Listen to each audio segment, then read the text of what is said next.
Welcome to Charan Styles. இன்றைக்கி stem stitch பார்க்க போகிறோம். ஒரு பேக் செயின் போட்டுக்கோங்க. அப்புறம் கொஞ்சம் லாங்காக ஒரு செயின் போட்டு அதை லாக் பண்ணிக்கோங்க.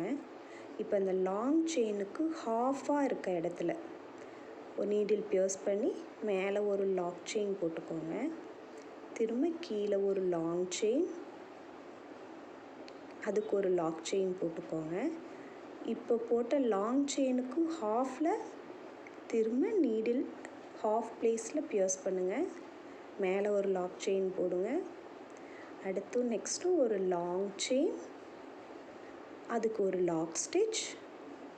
அந்த லாங் செயினுக்கு ஹாஃபில் நீடில் பியர்ஸ் பண்ணுங்கள். அதுக்கு ஒரு லாக் செயின்.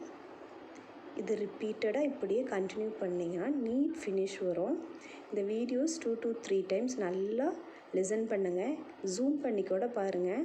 உங்களுக்கு நான் நீடில் எங்கே பியர்ஸ் பண்ணுறேன்னு தெரியும். இதை நீங்கள் ஃபினிஷ் பண்ணிவிட்டு பார்க்கும்போது நீட்டாக ஒரு ரோல்டு எஃபெக்ட் மாதிரி தெரியும்.